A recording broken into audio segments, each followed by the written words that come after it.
Hello everyone, welcome back to my channel. চলে এসেছি স্ববর্গীয় বা জটিল যৌগ সমূহর চ্যাপ্টারের সাজেশন নিয়ে। তো সবার প্রথমে পেজ নাম্বার 257 ওপেন করছি। পেজ নাম্বার 257 এ রয়েছে একদম বেসিক কিছু চ্যাপ্টারের শুরুতে যেটা থাকে, তার মধ্যে যেটা তোমাদেরকে আমি পড়তে বলবো সেটা হচ্ছে কিছু সংকেত। যেমন মোর লবণের সংকেতটা কিন্তু তোমাদের মুখস্থ করে ফেলতে হবে, ফটকিরির সংকেতটাও তোমাদের মুখস্থ করে ফেলতে হবে।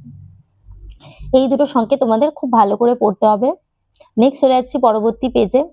আর একটা জিনিস তোমরা করতে পারো, না আপাতত এই পেজ থেকে আর কিছু নেই। নেক্সট পেজ নাম্বার 258 এ চলে যাচ্ছি। আর তোমাদেরকে আরেকটা জিনিস বলে দিই, তোমরা অনেকেই হয়তো সাজেশন ভিডিও খুঁজে যদি না পাও, তাহলে কিন্তু তোমাদেরকে বলবো যে আমি কোয়েশ্চেন করেও কিন্তু চ্যাপ্টার ওয়াইজ সাজেশন দিয়েছি। এছাড়াও আমি পেজ নাম্বার মানে বইয়ের পেজ ধরে ধরেও কিন্তু সাজেশন আমি রেডি করেছি, দুটোই করেছি। তো প্লে লিস্ট করা আছে, তোমরা একবার চেক করে নিও।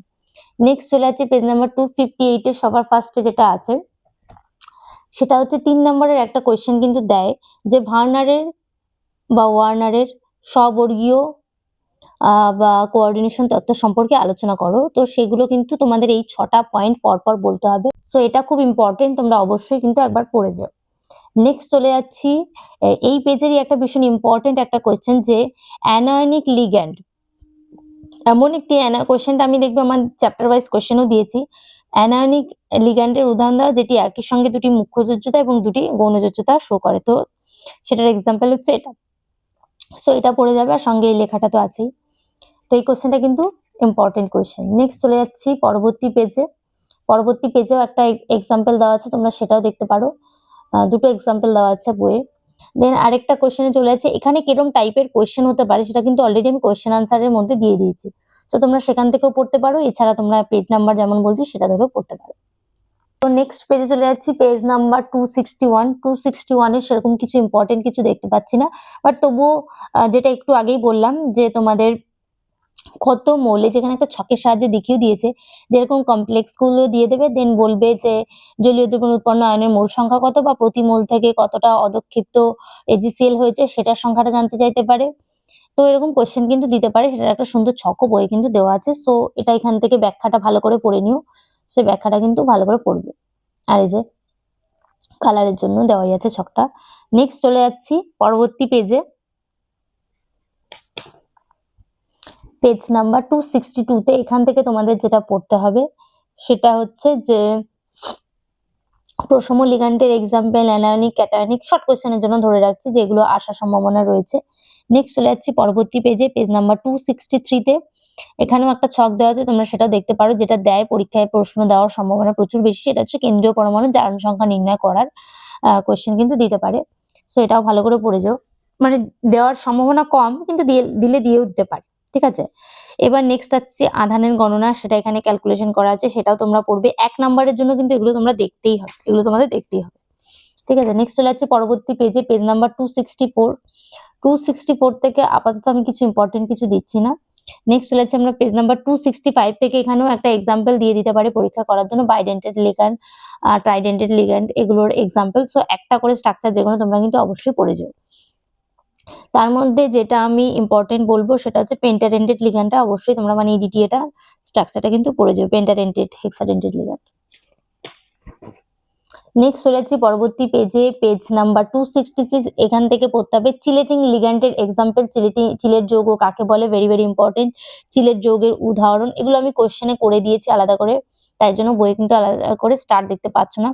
আর একটা ইম্পর্টেন্ট জিনিস সেটা হচ্ছে পাই অ্যাসিড লিগ্যান্ড এখান থেকে, ঠিক আছে। Pi acid ligand very very important. এছাড়া রয়েছে কার্যকরী পারমাণবিক সংখ্যা নির্ণয়, মানে EAN রুল কি এবং EAN এর ক্যালকুলেশন, সবকিছুই কিন্তু দেওয়ার সম্ভাবনা আছে। যে EAN রুলটাও দেওয়ার সম্ভাবনা আছে এবং এর ক্যালকুলেশন, যে কোনো একটা প্রশ্ন কিন্তু এই পেজ থেকে থাকছে। So page number 267 is important, ঠিক আছে। নেক্সট পরবর্তী পেজে চলে যাচ্ছি, পেজ নাম্বার 268। নামকরণ তো থাকবেই একটা পরীক্ষায় ডেফিনেটলি, তো এটা তোমাদের বলার প্রয়োজন নেই, আমার আলাদা করে ইম্পর্টেন্ট দেওয়ার প্রয়োজন নেই, এটা প্রতিটা টিচারই বলবে। নামকরণ কিন্তু একটা পরীক্ষায় থাকবেই, সো নামকরণ কিন্তু খুব ভালো করে প্র্যাকটিস করে যেও, ঠিক আছে। নেক্সট চলে যাচ্ছি আমি পেজ নাম্বার 273 তে। এগেন প্রত্যেকটা টিচারই যেটা বলবে, সমবায়তা থেকেও একটা প্রশ্ন কিন্তু ডেফিনেটলি থাকবে, সো তোমরা অবশ্যই কিন্তু দেখেছো।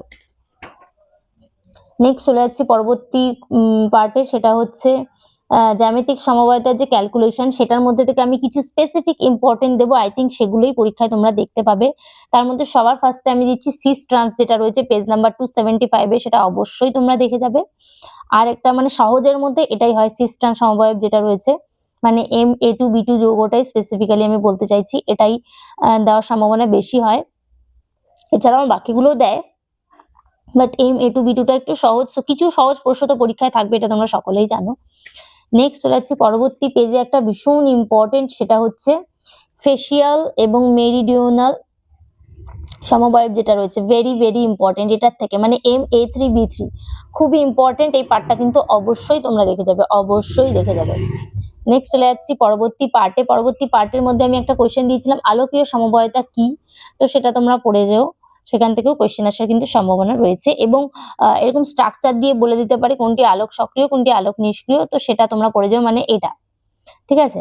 আর এনানসিওমার দিলে আশা করি তোমরা সকলেই পারবে, তবুও যাই হোক আমি এটা ইম্পর্টেন্ট দিচ্ছি।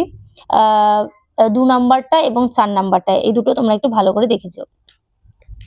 নেক্সট চলে যাচ্ছে পরবর্তী পেজে, ভিবিটি ভ্যালেন্স বন্ড থিওরি থেকে একটা প্রশ্ন আসার সম্ভাবনা খুব বেশি, বাট এটা কিভাবে লিখবে সেটা একটু বলে দিই। বইয়ে অলরেডি দেওয়া আছে, বাট স্টুডেন্টরা যেটা ভুল করে খাতা দেখতে গিয়ে আমি প্রচুরবার দেখেছি, সেটা হচ্ছে যে অনেক সময় স্টুডেন্টরা জাস্ট কনফিগারেশন লিখে দেয়। জাস্ট কনফিগারেশন লিখলে কিন্তু হবে না, তোমাদের এই বক্সগুলো করেই দেখাতে হবে।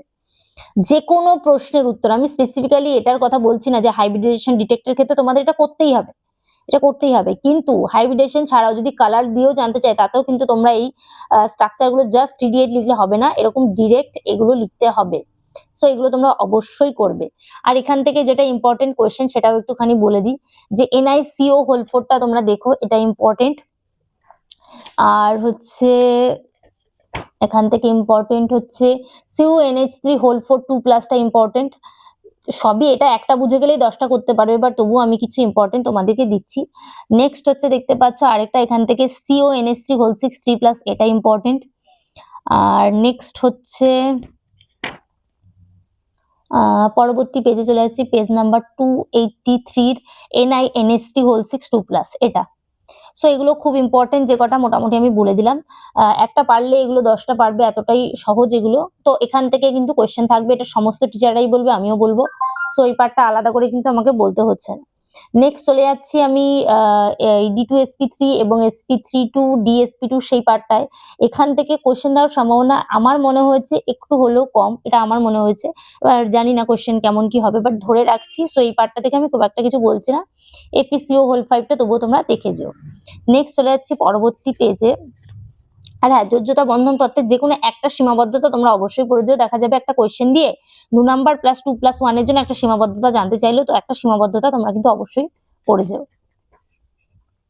নেক্সট চলে আসছে ভেরি ভেরি ইম্পর্টেন্ট টপিক, সেটা হচ্ছে CFT। CFT থেকে তোমরা যেটা পড়বে, যে CFSE যে ক্যালকুলেশন গুলো, সেগুলো অবশ্যই দেখে যাবে, অবশ্যই খুব ভালো করে। Delta not greater than P আছে নাকি delta not less than P আছে, সেটাও অবশ্যই ভালো করে ফলো করে কিন্তু তোমরা ক্যালকুলেশন গুলো করবে, যেগুলোর কথা বলছি, ঠিক আছে। সো CFT থেকেও যে প্রশ্ন থাকবে, সেখানে CFTর যে এই প্রসেসটা, D5 সিস্টেমের প্রসেস, D6 এর, D7 এর, প্রত্যেকটা একে একে বলবে, শুধু লিখলে হবে না কিন্তু। T2G তুমি লিখে দিলে 5, EG 0 এরকম লিখলে কিন্তু হবে না, তোমাদের এগুলো আঁকতে হবে। এটা আমি মেনশন করে দিলাম, স্টুডেন্টরা প্রচুর ভুল করে, তো সেই কারণে মেনশন করে দিলাম। আর এখান থেকে কেমন টাইপের কোয়েশ্চেন আসতে পারে, সেই প্রশ্নগুলো কিন্তু আমি আমার চ্যাপ্টার ওয়াইজ সাজেশনের মধ্যে দিয়েছি, তোমরা একবার চেক করে নিও। নেক্সট পেজ নাম্বার 290-তে চলে যাচ্ছে। এই যে ক্যালকুলেশন এখানে করে দেওয়া আছে কিছু, তোমরা ক্যালকুলেশন দেখে নিও। একটা পারলেই সব কটাই পারবে, এরকমই একটা ব্যাপার। এগুলো খুব সহজ, বাট এগুলো থেকে যাই করবে, আমি বারবার বলবো, যদি জাস্ট CFS এর ক্যালকুলেশনও করতে দেয়, তোমরা অবশ্যই এগুলো আঁকবে, নাহলে কিন্তু নাম্বার হাফ হলেও কাটবে টিচাররা। সো আমরা খাতা দেখতে গিয়ে প্রচুরবার দেখেছি যে স্টুডেন্টরা এই ভুলটা ডেফিনেটলি করে, তো সেই কারণে এটা মেনশন করলাম আমি। নেক্সট চলে যাচ্ছি পেজ নাম্বার 292-তে। 292 এর থেকেও আমি সেরকম কিছু ইম্পর্টেন্ট কিছু দিচ্ছি না, বাট পেজ নাম্বার 293 যেটা তোমরা অবশ্যই পড়বে, স্পেকট্রোকেমিক্যাল সিরিজটা পুরো জলের মতো মুখস্থ করে ফেলবে, এটা কিন্তু খুবই প্রয়োজন যে কোনো কিছুর ক্ষেত্রে। এটা যদি তোমাদের মনে না থাকে, তোমরা কিন্তু অনেক প্রশ্নের অ্যান্সার কিন্তু করতে পারবে না, সো অবশ্যই এটা করবে। নেক্সট CFSE থেকে যে প্রশ্নগুলো এখানে থাকে, কালারের কোয়েশ্চেন গুলো, সেগুলো তোমরা অবশ্যই দেখবে। অলরেডি কালার রিলেটেড কোয়েশ্চেন আমি আমার চ্যাপ্টার ওয়াইজ সাজেশনে দিয়েছি, তোমরা সেখান থেকে একটু দেখে নিও।